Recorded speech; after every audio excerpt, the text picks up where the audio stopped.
Él trata sobre cierto tesoro, porque ¿qué sucedería acá, digamos, si es que yo quiero empezar a hablar un tema muy serio y hay un desorden dentro de la iglesia?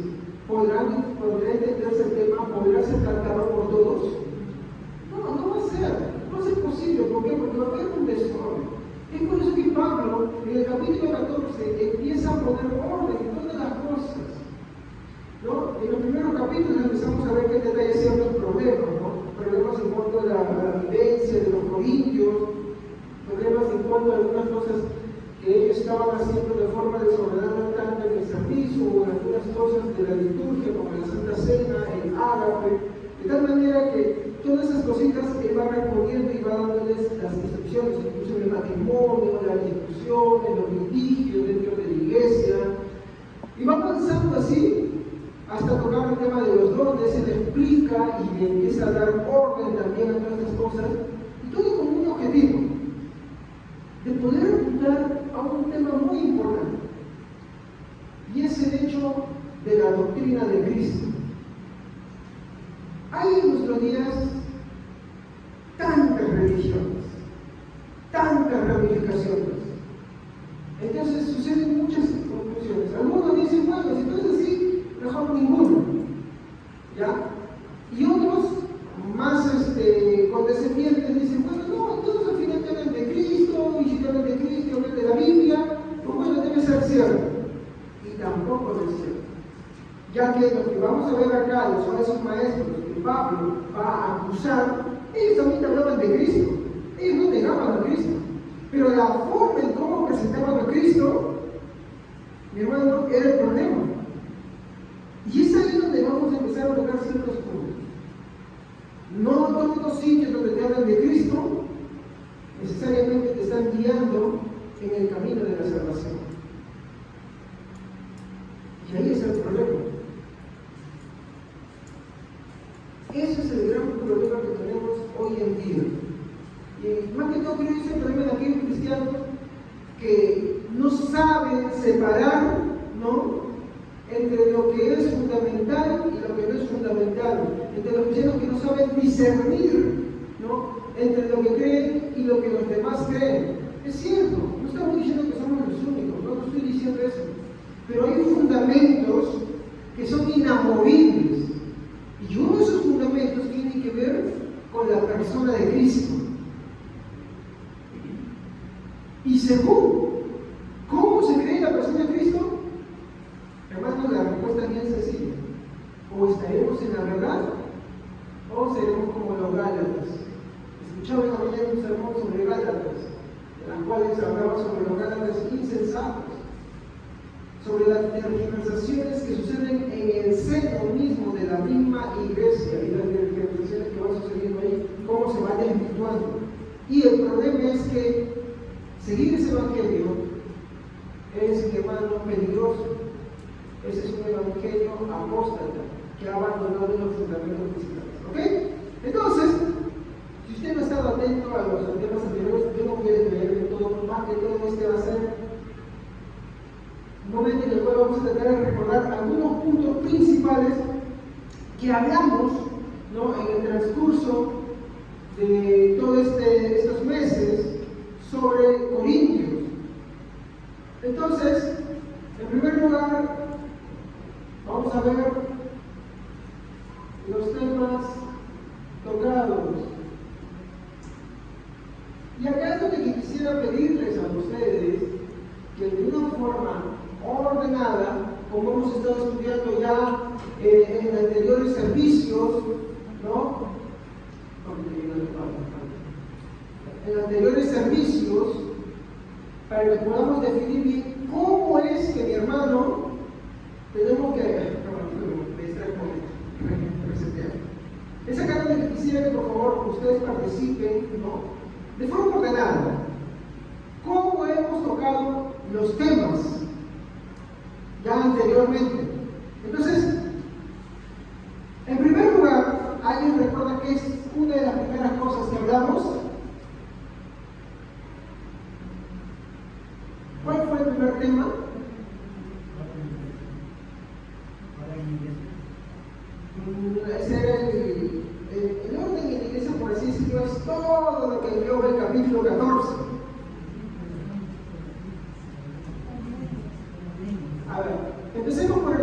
1. ¿Qué dice el versículo 1? Empeñese en seguir el amor y ambiciones y los dones espirituales, sobre todo el del progresivo. Muy bien. El versículo 1 nos dice seguir el amor. ¿Ok? Seguir el amor.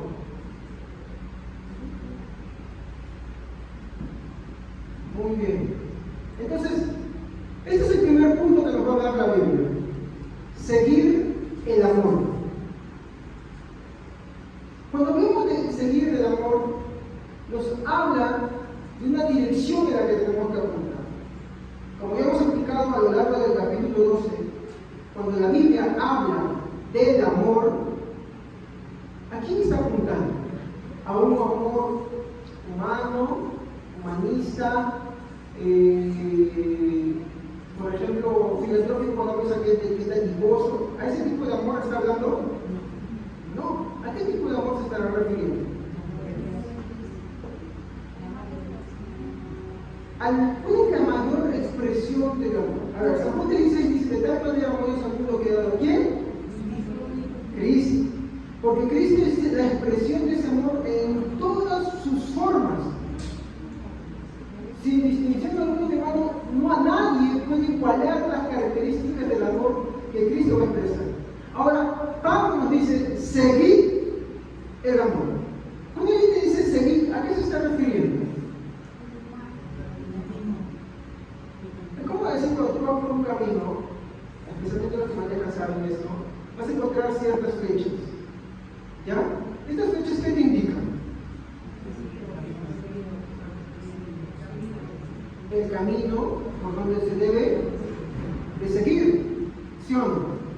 Entonces, cuando Pablo nos está diciendo es seguir el amor, ¿qué creen que él estaba hablando ya? Recuerden, ¿qué era empezar este capítulo? Antes del capítulo 14, ¿qué capítulo está? 13. ¿Y de qué habla el 13? De todas las cualidades del amor. Pero del amor divino, del amor de Dios, de cómo Cristo los expresó y cómo nosotros, al compararnos a ese tipo de amor, pues nosotros terminamos siendo falsos. No podemos decir, hoy sí tenemos esa forma como está ahí, no, porque cuando Corintios 13 habla del amor, se está refiriendo a Cristo. Entonces, justo conversaba hace un día con Lai y dice, no, pero ¿qué haces con un hermano que es mentiroso? Obvio que está pecando, está haciendo mal. Es verdad, ¿sí? ¿Es justificable? No es justificable. Y justo me mencionamos una frase que dice, no, en la boca del mentiroso hasta los cielos se hace. ¿Y cuántos creen eso? ¿Qué es verdad? Pues se equivocan, hermanos, porque es una parábola mundana. Mientras que, ¿qué dice la Biblia? El amor, todo lo cree. Y ahí es el punto, ¿se dan cuenta? No, pero que siempre es así. ¿Está bien? Nada justifica eso. ¿Estamos? Yo no estoy justificando eso. Pero lo cierto es, ¿qué cosa? Que la Biblia nos manda a creer, incluso en aquel que siempre nos decepciona, a perdonar a aquel que siempre nos decepciona, a no cansarte así como Cristo fue contigo. ¿Se dan cuenta? Y qué bien cierto, esa frase, pues, es cierto. Pero son los incrédulos los que se cansan. Y si el Señor se cansara, ¿me entienden? Así como aplicamos esa frase, entonces ya no estaríamos acá, hermanos. Sin embargo, ¿qué hace Cristo constantemente con nosotros? Intercede por nosotros ante el Padre. Porque aunque somos cristianos, seguimos cometiendo faltas. ¿Qué quiere decir esto? Que esto es una licencia para pecar. No. Pero sí, Él es fiel y justo y comprende nuestras debilidades y en esas cosas Él va intercediendo por nosotros. Por eso el estándar divino de Dios es muy alto. Al que tenemos que apuntar, ese estándar es muy alto. No es un estándar que diga, no, sí, yo soy humilde, yo sé soportar, yo soy tolerante, no llegamos. Por eso es que Pablo, al iniciar el capítulo 14, concluye diciendo, seguid el amor.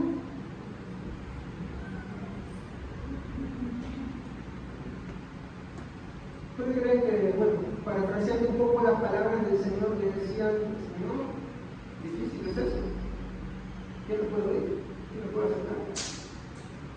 O tú ves Oseas, el libro Oseas, como el Señor con la mujer que dice que se casa, ¿te acuerdas, no? ¿Y cuántas veces ella se iba? Y el Señor, ¿qué hacía? Le mandaba otra vez. ¿Sí o no? Pero nosotros los seres humanos no somos así muchas veces. Por eso es un estándar al que tenemos que apuntar. De lo contrario, hermano, ¿cuál sería la diferencia entre nosotros y los no cristianos? ¿Cuál sería la diferencia? El ejemplo práctico yo lo veo, y con esto paso al siguiente punto, lo veo en Pedro y Jesús la noche del arresto. ¿Se acuerdan la noche que Jesús iba a ser arrestado? ¿No? Muy bien, cuando lo están arrestando, ¿qué hace Pedro? Saca una espada y le corta la oreja. ¿Y qué le dice Jesús a Pedro? Pedro, guarda tu espada, porque el que espada hiere, espada será llevada. ¿Acaso no sabes que yo quiero ayuda a mi Padre? ¿No me daría los secretos de ángeles? Obvio que Jesús podía hacerlo, pero no lo hizo. Y la pregunta es, ¿por qué no lo hizo? Porque el estándar de Jesús es elevado sobre el amor y nos manda a seguir ese estándar. Por eso la vida constantemente dice, ¿no? Habéis oído que fue dicho, ¿no? Odiarás a tu enemigo, y yo eso no digo, amen a sus enemigos. La ley del año ojo por ojo y diente por diente, amen a sus enemigos, obren por los que os persiguen, por los que ultrajan, por los que vituperan. ¿Se dan cuenta? Es estándar. Entonces, ¿qué? Yo tengo que seguir ese estándar. Bueno, si eres cristiano, si eres cristiana, pero a veces me saca de Cristo. Pero es que ese yugo es más fácil. O prefieres cargar tu yugo que te lleva a la condenación. Sino que así como el Señor fue contigo, tú tienes que ser con Él. Y mayormente con los de la fe. ¿Estamos hasta ahí? Entonces, acá yo quiero que tengan una primera reflexión. El estándar de Cristo sobre el amor, como Él lo presenta, mi hermano, no puede ser igualado al estándar del amor humano. ¿Me entienden? En ninguna de sus características, y eso lo vemos en el capítulo 13, versículo 1, 2 y 3, cuando habla incluso de ser dadivoso, de expresar los mayores misterios, y si no te vamos a la sola. ¿Me entienden? Si uno dirá, pues aquel que se sacrifica su vida, da sus bienes y todo, pues debe tener bastante amor. Pero Pablo dice que no necesariamente. Entonces, eso es lo que tenemos que meditar. Muy bien, ¿cuál es el segundo punto que tratamos en este capítulo también?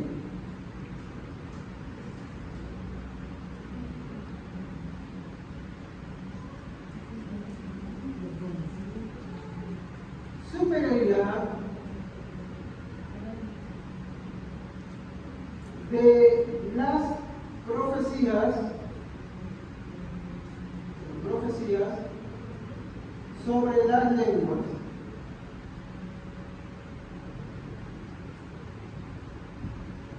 Hermanos, yo sé que en estos días, en los tiempos en los que vivimos, hay una gran confusión, ¿no? Hemos visto muchas iglesias, de hecho yo provengo de una, en la cual gritar lo catalogan como sinónimo de hablar con poder y autoridad, en la cual empezar a hablar ciertas cosas por acá y por allá que se dicen ser lenguas, se toma como unción del Espíritu Santo, como llenura del Espíritu Santo. ¿Estamos? Y se le pone un estándar tan alto que es lo que tú más escuches hablar, y la bandera que se escucha hablar. Pero sin embargo, cuando tú ves los versículos 2 y 3 de este capítulo, ¿qué es lo que dice? A ver, por favor.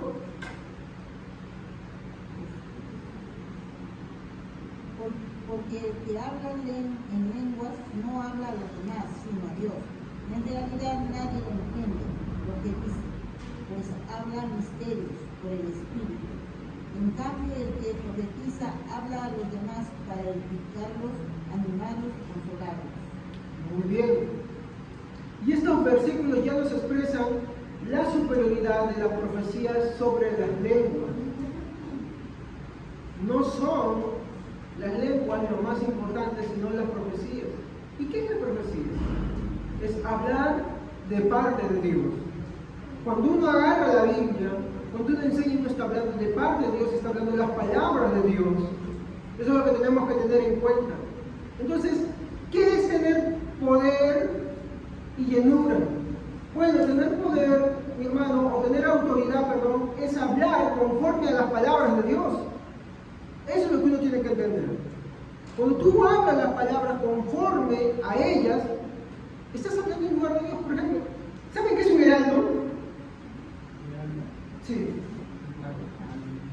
Antiguamente los reyes mandaban gente que leían ciertos edictos, ¿no? Esas personas se les conocían como los heraldos. Ahora, les pregunto, ¿el heraldo tenía la autoridad para hablar de lo que estaba hablando? Sí, porque hablaba en nombre de ¿quién?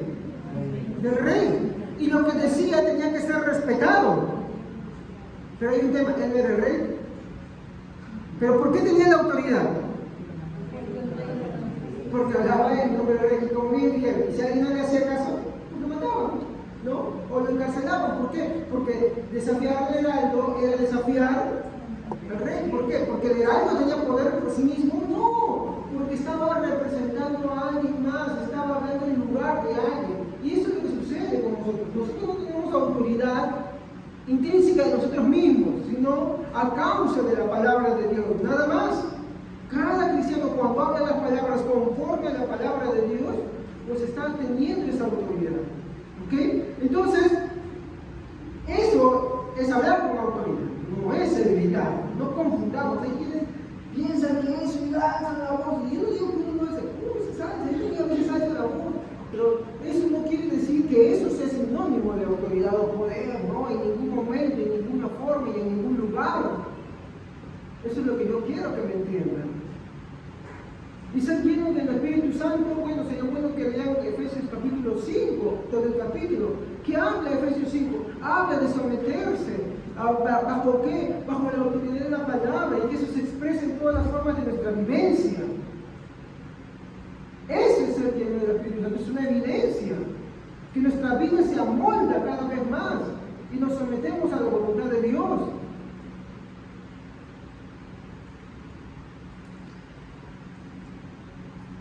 Muy bien.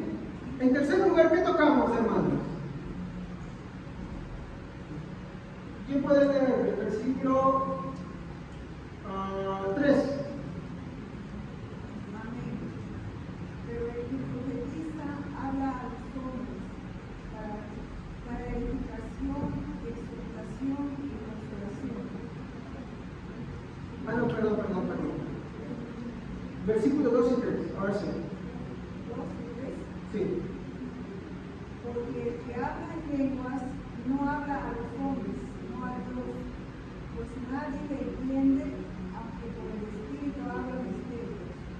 Pero el que profetiza habla a los hombres para edificación, exhortación y consolación. Muy bien. Habíamos estudiado, hermanos, que cuando la Biblia hace referencia a la palabra misterios, ¿a qué se refería? ¿Alguien se acuerda?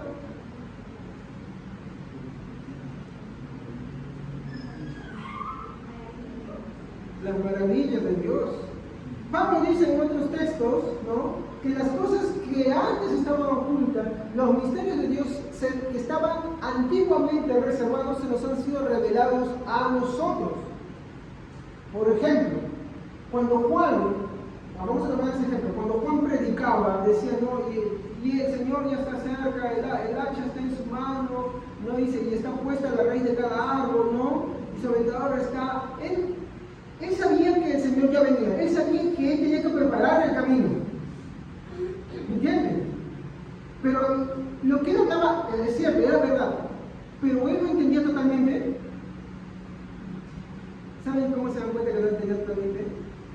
qué él mandó a decir con sus discípulos a Jesús? Dice Juan, si tú eres quien iba a venir o tenemos que esperar a otro. ¿Por qué pensaba así Juan? A ver, Juan el Bautista.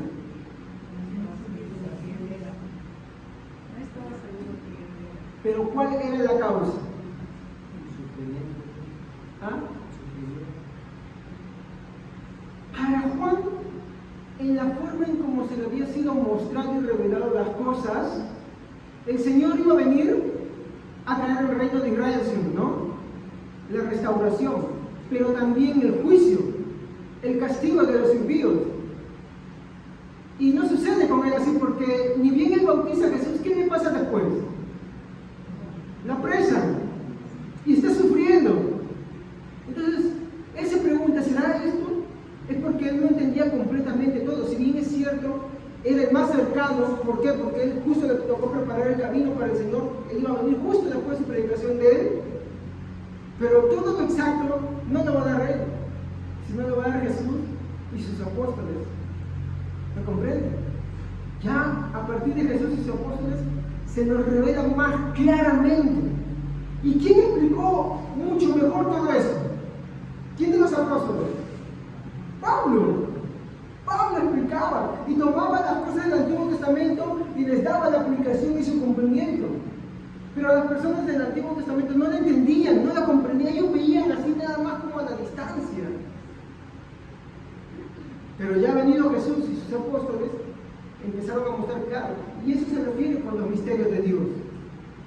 Ahora, también, mi hermano, se refiere a un misterio. ¿Por qué? Porque los que hablaban en lengua, por lo general, hablaban un idioma desconocido. ¿Y quién les entendía? Si no hay una traducción, nadie les comprende. ¿Y qué habíamos sacado de todo esto? El desorden que en muchas iglesias hay cuando se ponen a hablar por acá, en lengua, por acá, por allá, y no hay edificación. Ahorita vamos a ver en un momento qué es lo que había dicho Pablo al respecto de todo esto. Muy bien.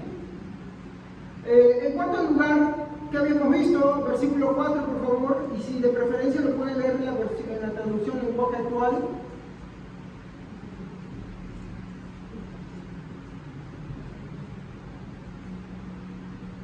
Amén. Cuando ustedes hablen en un idioma extraño, se ayudan solo ustedes mismos. Dios los entiende porque hablan de verdaderos secretos que solo el Espíritu Santo conoce. Pero aparte de Él, nadie más sabe lo que ustedes dicen. En cambio, cuando Dios les ordena hablar de su parte, la gente sí los entiende. Además, ustedes ayudan a todos en la iglesia a confiar más en Cristo, a sentirse mejor y a estar alegres. Muy bien. ¿Alguien puede leerme de otra versión, por favor? Solamente el versículo 4. La traducción en lenguaje actual te lo dice claramente. Pero el versículo 4 lo puede leer alguien también en otra versión. El que habla en lengua extraña, así mismo se edifica, pero el que profetiza edifica la iglesia. Muy bien. Cuando tú lees esto, aparentemente pareciera algo bueno, ¿no? Que habla en lengua extraña, pues así mismo se edifica, me estoy edificando. Y esa es la base que muchos hermanos pentecostales dicen, ¿no? Bueno, es que yo hablo en lengua porque me estoy edificando, mi espíritu se está edificando. Pero cuando tú lees en otras versiones, te das cuenta algo que te está expresando. ¿Saben cuál es la idea que está expresando? Cuando ustedes hacen eso, solo se ayudan a ustedes mismos. Pero ¿qué hemos leído en el capítulo 12, 13 y 14 sobre las operaciones del Espíritu Santo? ¿Cuál es su objetivo y cuál es su finalidad? ¿Para ayudarse a uno mismo? ¿O para ayudar a los demás? Para ayudar a los demás. Entonces, Pablo acá que está introduciendo algo nuevo, o es que simplemente, y ahí está el problema, estamos extirpando un pedacito, ni siquiera todo el versículo, sino una fracción del versículo para crear una doctrina nueva que es: yo hablo lengua porque así me edifico personalmente. ¿Y qué hemos visto que Pablo dice en el capítulo 13, creo que el versículo 5 o 6, sobre esto? El amor no es egoísta. ¿Y qué es el egoísmo? ¡Ajá! Entonces, ¿Pablo se va a contradecir acá? No, no se está contradiciendo. Es que el problema sucede, ¿por qué? Porque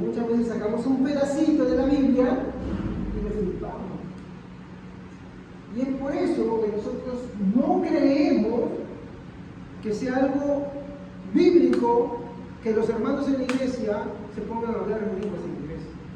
Y más cuando estas lenguas son ininteligibles, y más que si aún fuera cierto, no hay interpretación. Porque toda lengua que se habla de parte de Dios dice que tiene que ser una lengua que los hombres conocen. Y eso lo vamos a ver en un momento. ¿Ok?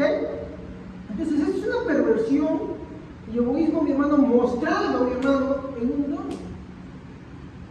Porque así somos los hombres. Como dijo bien algo, ¿no? Si ustedes ven algo bueno en mí, eso es Cristo. Si ustedes ven algo en mí, ese soy yo. Ese soy yo. ¿Por qué? Porque los hombres tenemos esa tendencia. Por eso no necesitamos decirnos a nosotros. Continuamos. En quinto lugar, ¿quién puede leer el versículo 5? Amén. Me gustaría que todos ustedes pudieran hablar en lenguas, pero me gustaría más que todos pudieran profetizar. Porque el que profetiza es más importante que el que habla en lenguas, a menos que alguien interprete, pues de esa manera sí puede fortalecer a la iglesia. Muy bien, gracias. Y acá vemos otra vez de una forma más clara la profecía como una prioridad, pero acá lo estoy poniendo como edificación, ¿no? Como una prioridad. ¿No? Nos vemos que Pablo toma mucho énfasis en la profecía, y otra vez, cuando tenemos la visión de profecía, no estamos hablando de Nostradamus, porque ese es el tema de tantas medias. ¿Qué tienen ustedes por Nostradamus?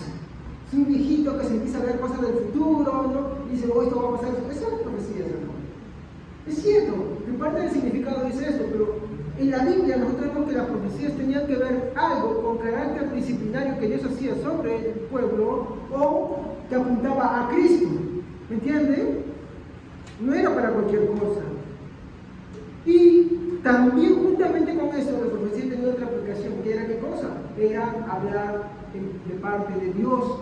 ¿Y qué hablaban? El mensaje de Dios. Por lo general, para llamar al pueblo a una exhortación, para que reflexionen y se vuelvan de su camino, para que se vuelvan a Dios. ¿Y para qué? El otro punto, después de la profecía era para que vean al Mesías como único salvador de ellos. Y eso es lo mismo que sigue sucediendo ahora. Cada vez que nos paramos en un púlpito a predicar, cada vez que estoy en mi calle, le está hablando uno para que vuelva a su vida al camino del Señor. Y en segundo lugar, para que espere a su Mesías, porque va a venir por segunda vez. Para que deposite siempre su fe y su esperanza en Jesucristo. Por eso es que la edificación es como una prioridad y pone a la profecía por encima de las lenguas. Y no al revés, como muchas iglesias, ¿no? Había un predicador muy famoso llamado Elia Ávila que decía, si tú no hablas en lenguas, tú no eres salvo. Miren, así decía él. Y eso no es correcto.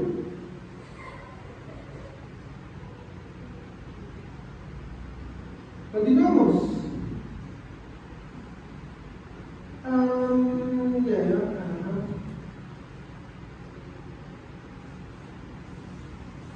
Alguien que lea fuerte, alto, porque acá hay más versículos, versículos 6 a 14, por favor. Amén. Amén. Ahora pues, hermanos, si yo voy a vosotros hablando en lenguas, ¿qué os aprovechará si no os hablaré con revelación, con ciencia, o con profecía, o con doctrina? Ciertamente las cosas inanimadas que producen sonidos, como la flauta o la cítara, si no dieren distinción de voces, ¿cómo sabrá lo que se toca con la flauta o con la cítara? Y si la trompeta diere sonido incierto, ¿quién se preparará para la batalla? Así también vosotros, si por la lengua no diereis palabra bien comprensible, ¿cómo se entenderá lo que decís? Porque hablaréis al aire. Tantas clases de idiomas hay seguramente en el mundo, y ninguno de ellos carece de significado. Pero si yo ignoro el valor de las palabras, seré como extranjero para el que habla, y el que habla será como extranjero para mí.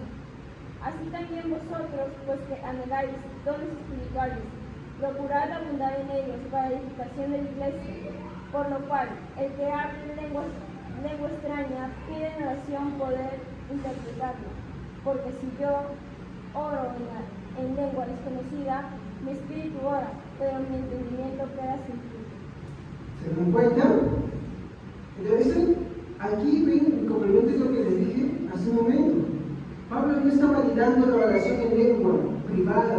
Él está diciendo que eso es un egoísmo. Más bien al contrario, nosotros tenemos que, ¿qué cosa?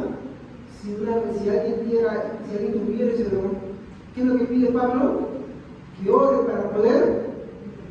Ahora, yo creo, hermanos, que ese don ya casi no es visible. De que puede aparecer en algún momento, sí puede aparecer, pero no acá. ¿Saben por qué? Y es bien difícil eso de saber por qué, porque los dones tenían un objetivo y tenían un propósito. ¿Cuál era su propósito?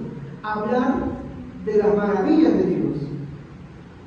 En esos momentos, mi hermano, cuando el Evangelio empieza, ¿por qué vamos a hablar de lenguas?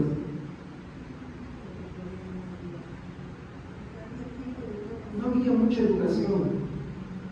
Ahora, sin embargo, esto ya es, tú agarras un celular, te vas a otro país, sabes que te lo traduce, ¿sí o no? Tú lo pones ahí, te escucha, y hay traductores, hay gente que estudia. Entonces, ¿en qué circunstancia podría aparecer este don? Si es que apareciera. Y no hablo de la glosolaria, sino de la semioglossia, que es hablar un idioma humano no aprendido. Por ejemplo, alguien que se va a un punto de un sitio en el cual no habla ese idioma y no lo entiende, y el Señor le hace entender, el Señor no le hace hablar y la gente no entiende. Solamente en esas circunstancias. No tenemos la Biblia, por ejemplo, en Pentecostés, dice que la gente que estaba ahí se maravillaba y dice, ¿cómo decimos hablar en nuestra lengua materna las maravillas de Dios? Ellos no decían que no lo entendían, ellos lo entendían. Y ese es el punto fundamental. Pero hoy se ha vuelto un tesoro. Hoy no. Hoy se ha vuelto lo primero, ¿no? Yo no digo esto, o sea, hoy hay media de alabanza, media hora de Santa, le decíamos nosotros y chapaba media hora más de alabanza, así, por lo menos 2 horas en ese plan. Predicación, 30 minutos. Y antes de que termine, caído el Espíritu Santo y todo, por allá. Eso era lo que sucedió. Pero ¿qué vemos que Pablo acá dice? ¿Qué pone Pablo en énfasis?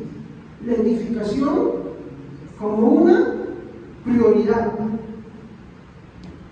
Y vamos a ver algo más que va a decir todavía Pablo sobre esto. Muy bien. Versículo 15 al 19, por favor.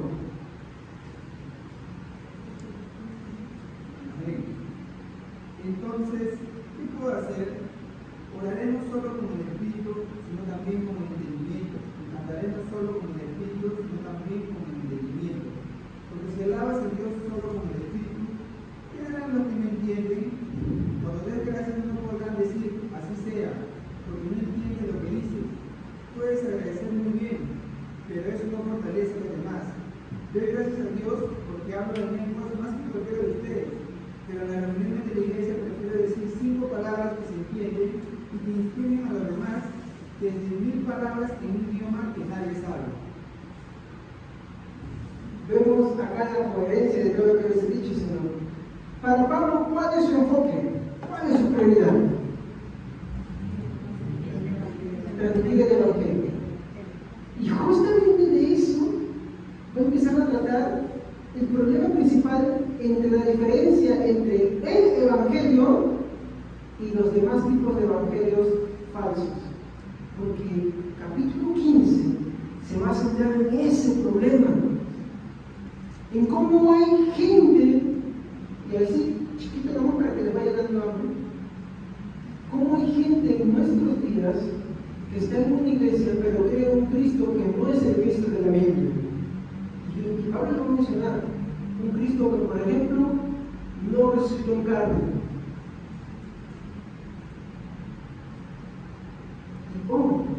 ¿Dónde vemos gente que cree en un Cristo que no resucitó en carne?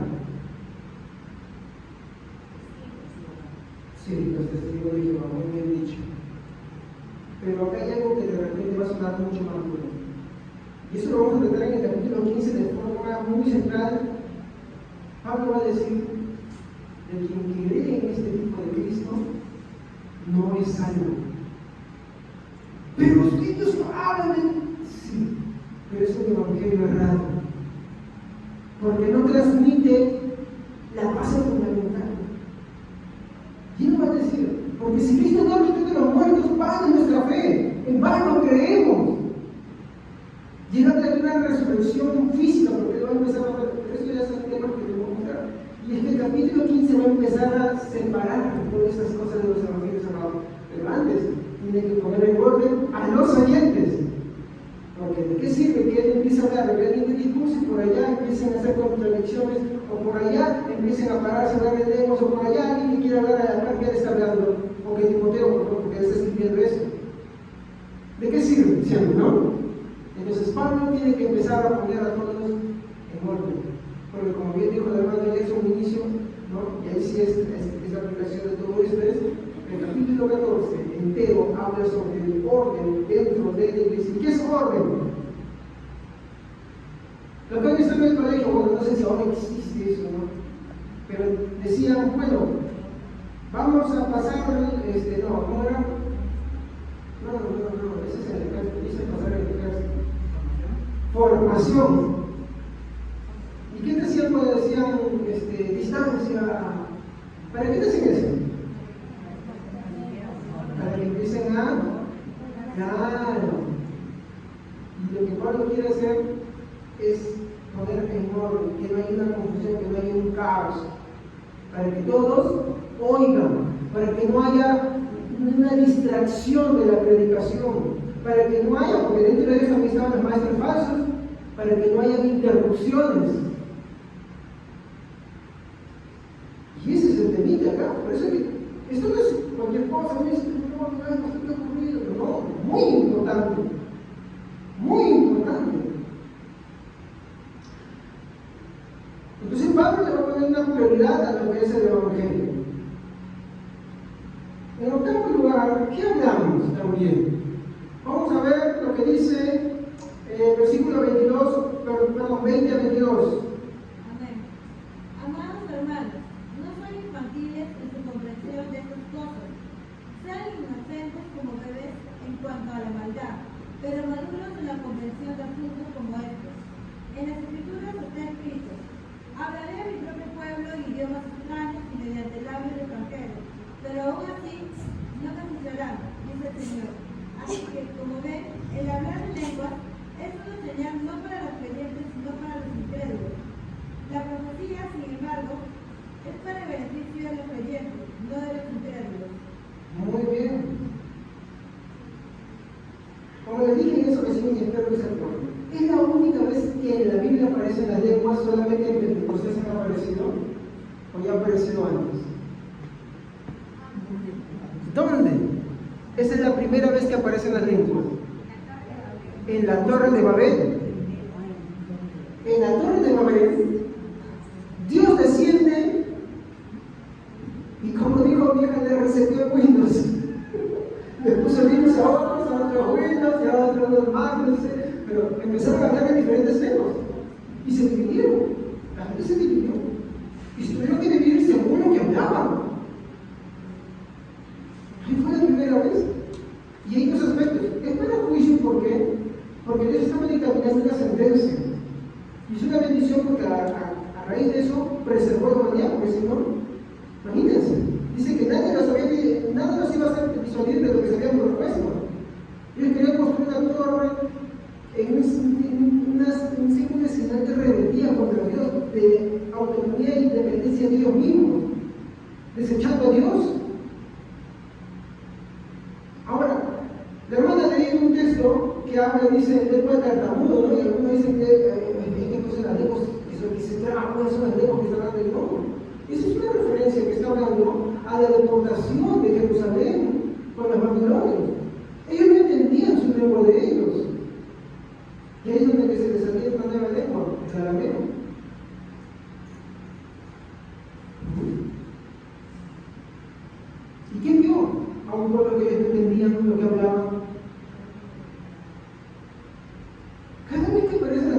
eso, y es cierto, era un juicio contra Israel, contra Jerusalén, porque Israel, el reino de las 10 tribus también pasa lo mismo, a Jerusalén también son deportados todos.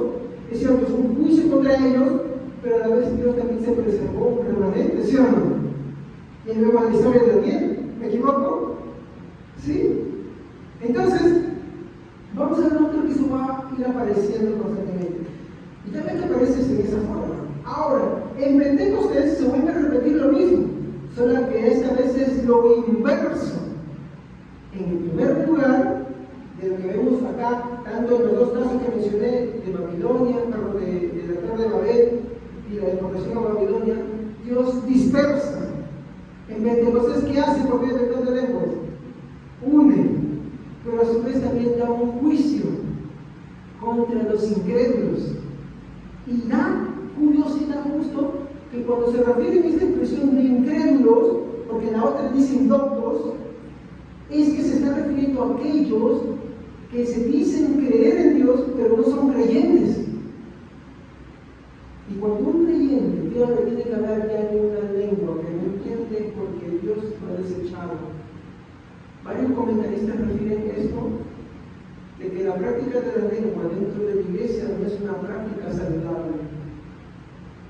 Porque, y justo Pablo va a mencionar el versículo que viene, ¿ya? Versículo 23 al 25. Sí, pues toda la iglesia se reúne en un solo lugar y todos hablan en lenguas y entran indoctos e incrédulos. No dirán qué es, si estos locos están locos, pero si todos profetizan y entran a alguien incrédulo o indocto, por todos es convencido, por todos es juzgado. Lo oculto de su corazón se hace manifiesto y así, mostrándose sobre el rostro, adorarán a Dios, declarando que verdaderamente Dios está en ellos. Quiero preguntarles algo. ¿Qué persona no le ha pasado que cuando llega a una iglesia y están en todas las personas, lo que digo, la gente está dando vueltas por allá, están que se mueven como movimientos por acá y empiezan a hablar una cosa rara por acá, que vamos a sacar la bazooka, que chararache y no sé qué cosa? ¿Pablo qué dice? ¿No dirán que están locos? ¿Cómo Pablo va a validar una práctica y a la vez la va de una manera? Y es que hay que entender el lugar de esto. Hay que entender bien cómo es que Pablo está hablando de esto, hermanos. Pablo no está validando esa práctica dentro de la iglesia, a menos que haya interpretación. Y miren el juicio que viene acá. Yo le he dicho que cada vez que aparecen las lenguas, por lo general es dispersión, ¿no? Miren lo que Pablo usa. Pablo dice, cuando hay un indocto y ve todo eso, ¿qué es lo que dirá? ¿Y qué hace alguien cuando ves? ¿Entra o se va? Se va. No, pero pastor, yo he visto las iglesias que predican están llenas de otros creyentes. ¿Por qué? Porque eso les atrae a ellos, por eso es para su juicio. ¿Y dónde se hace juicio? Que lejos que las personas vengan, los indoctos vengan al arrepentimiento, ellos se van. ¿Se dan cuenta? Pablo no se va a contradecir. Por eso que dicen, malas profecías son para qué?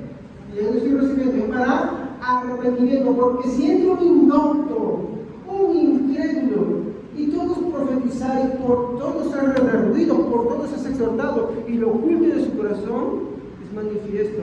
Y postrándose, adora a Dios. ¿Y de qué es lo que está hablando acá? Es que hablan el mismo lenguaje, hablan la palabra de Dios, manifiestan. Por eso es importante que cuando alguien viene en la iglesia, normalmente tengamos una misma forma de hablar, y es el evangelio. Es predicar la doctrina de Dios, es mostrarle a las personas su condición delante de Dios, cómo es verdaderamente, y su necesidad de Dios. Es eso lo que tenemos que aprender, mi hermano, a comunicar. ¿Por qué? Porque de esa manera, cuando el evangelio es presentado, mi hermano, solamente sucede dos cosas. La persona se resiste manifestando que no es de Dios, o una persona rinde su vida y glorifica a Dios. demostrando que sí es de él. Porque como ya dice Juan, ¿no? Mis ovejas oyen mi voz, yo las llamo y ellas me siguen. Nadie las arrebata de mi mano, y yo las buscaré en el día postrero. Muy bien. Versículo 26, por favor. Ahora bien, mis hermanos, hagamos un resumen. Cuando se reúnan, uno de ustedes cantará, otro enseñará, otro contará una revelación especial que Dios le ha dado, otro hablará en lenguas y otro interpretará lo que se dice. Pero cada cosa que se haga debe fortalecer a cada uno de ustedes.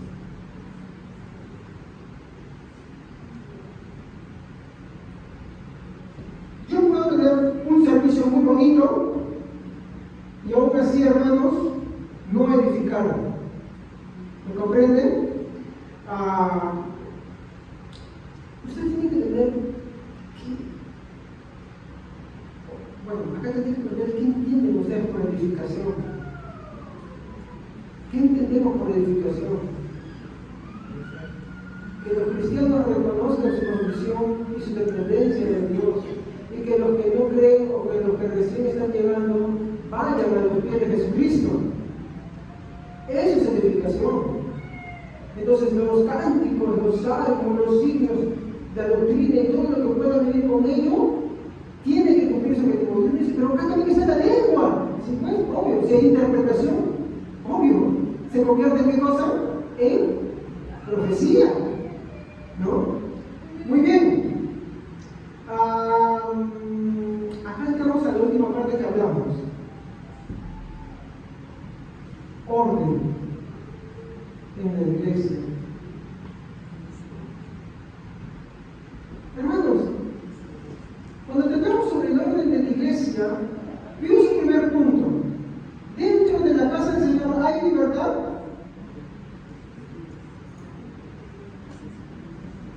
¿Qué dicen ustedes? Sí, sí hay libertad, porque no hay distinción, hermanos. No hay distinción entre hombres, mujeres, si uno tiene más dinero, no tiene más dinero, posiciones, clases sociales. No hay distinción. ¿Ok? No hay distinción. ¿Y hay libertad para hablar? Sí, también. ¿Hay libertad para participar de las cosas del Señor? Sí, hay libertad. ¿No? Pero, si abusas de esa libertad, Pablo manda a otra cosa. O sea, no debe haber abusos de esa libertad. Entonces es ahí donde Pablo, vamos a ver que va a poner restricciones. Por ejemplo, cuando vemos el tema del don de lenguas. Y ahí vemos el versículo 27 y 28.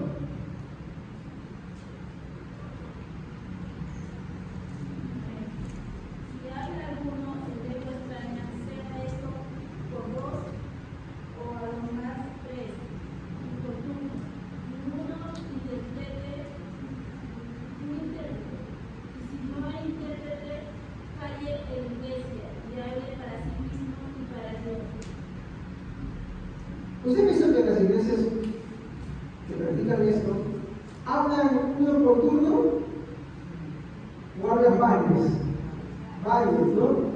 ¿Y qué dice Pablo? Encima de la interpretación. ¿Y qué dice Pablo? Cállese. Calle. Miren, la Biblia dice, calle. ¿Me equivoco? Ya está poniendo todas las cositas, le está poniendo en su lugar. Ahora, ¿qué más dice? Versículo 29 y 33.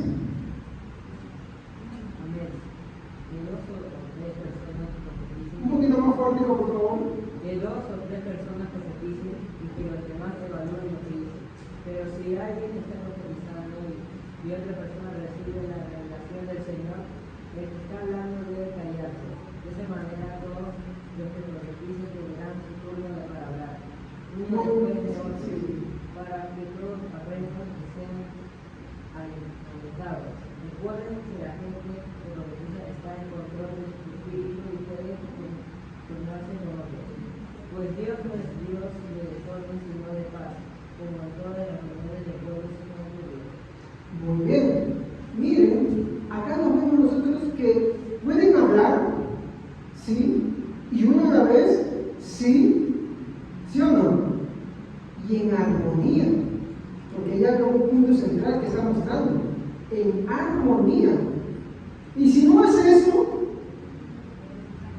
¿Qué dice?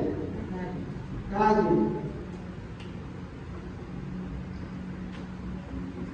Versículo 34 al 33.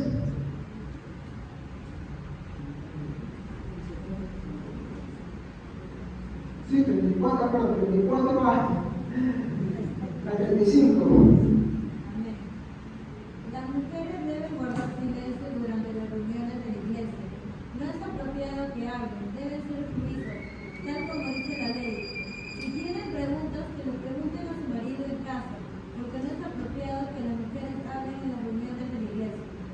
Muy bien, y habíamos estudiado esto bajo el pretexto uno, que no existe una ley explícita, sino que lo que se está refiriendo es un principio escrito dentro de los libros de la ley. ¿Y qué es? Que la mujer es ayuda idónea, ¿ok? ¿No? Entonces, habíamos visto que también Pablo había promovido esta práctica. En el capítulo 11 habla de profetizar y orar y habla de las mujeres en un entorno de la iglesia. Entonces, ¿por qué les prohibían que se callen? ¿Por qué les empieza a prohibir que hablen? Miren el punto que está sucediendo acá. Y habíamos estudiado cuál era la razón, hermanos. ¿Qué eran? Eran contenciosas. No estaban de acuerdo. Y Timoteo, que es una de las personas que también estuvo en Corinto y también en cosas, va a explicar un poco más, pues dice: no permito a la mujer que ejerza dominio. ¿A qué les recuerda algo que se parece hoy en día? ¿A qué movimiento? Al movimiento feminista que pone a las mujeres como empoderadas y los hombres no servimos para nada y los hombres hemos pasado a ser peor de las cosas. No. Es un abuso de la libertad que Dios da a hombres y mujeres cuando se va más allá, uno la pierde. Hemos estudiado eso, ¿no? Entonces, esa no es una restricción para que todas las mujeres se callen, no. Es para aquellas que son contenciosas. Les gustaba hacer muy grande y empezaban a hacer preguntas con un sentido de fomentar discusión, desorden y caos. No es malo preguntar dentro de la iglesia, siempre y cuando la contienda no esté en medio de ella. Ese es el punto principal, ¿no? Y acá también va a chocar con los hombres. Pues acá vamos a ver nosotros que a todo hombre o mujer conflictivo debe aceptar y reconocer lo que se habla. Vamos a continuar. ¿Qué dice a partir del verso 36? ¿Acaso ha salido de vosotros? Un poquito más fuerte. ¿Acaso ha salido de vosotros la palabra de Dios o solo a vosotros ha llegado? Si alguno se cree profeta o espiritual, reconozca que lo que os escribo son mandamientos del Señor, mas el que ignora, ignore. Así que, hermanos, procurad profetizar y no impidáis el hablar en lengua, pero hagáis todos decentemente en orden. ¿Se dan cuenta? Si uno no reconocía la palabra de Pablo en cuanto a este orden, Pablo decía, que eso conversamos en las traducciones, el tal debe ser ignorado. No que yo, hermano, hay hermano. No que yo, hermana, en silencio. Entonces, todos pueden hablar. Todos pueden hablar en lengua. No impidáis hablar, no impidáis profetizar, pero hágase con orden y decencia. Esa palabra decencia está hablando de los datos de la forma del culto. Entonces, es importante, hermanos, para finalizar acá, como una reflexión, que el Señor nos llama a ser humildes, a buscar crecer en el Evangelio, no en nuestro egoísmo, pues no debe ponerse ahí porque de lo contrario vamos a generar tropiezo. ¿Qué es lo que queremos cuando nosotros tenemos a alguien a la iglesia? Es que escuche la palabra de Dios, ¿sí o no? Pero de pronto si hay gente que no entiende lo que es el orden dentro de la iglesia, la decencia dentro de la iglesia, él no podrá captar el Evangelio. No podemos huir del Evangelio. Y esto impregna todas las cosas que nosotros hacemos. No solamente lo que se predica, sino también lo que se canta, lo que se hace en todas las partes del culto público. Entonces, si nosotros, mi hermano, queremos crecer en edificación, queremos crecer en el Evangelio, queremos, mi hermano, desarrollarnos, mi hermano, y que los que vengan también sean desarrollados y escuchen la palabra de Dios, no puede haber en la congregación desorden y caos. Y es por eso que todas esas prácticas debemos desecharlas nosotros de la iglesia. ser reacios a aceptarlas. Más bien al contrario, debemos seguir, porque Pablo exhorta. Si alguno se cree espiritual, ¿no? Acepte que lo que yo digo, dice, o sea, Pablo, el apóstol Pablo, lo que él está diciendo son palabras de Dios. Y si no, el Señor habla. Pero por lo demás, para los que estamos en libertad, continuemos en esa libertad, no abusemos de esa libertad, continuemos en esa libertad, creciendo en edificación. ¿Ok, hermanos?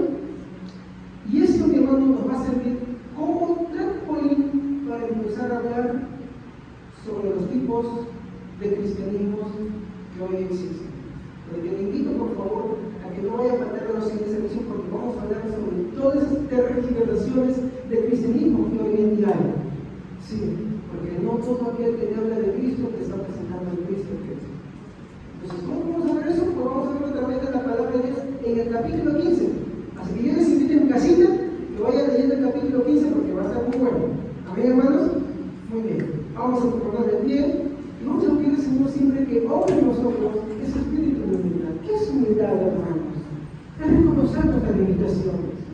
Es reconocer aquellas cosas que nos faltan. Aquellas cosas que en las cuales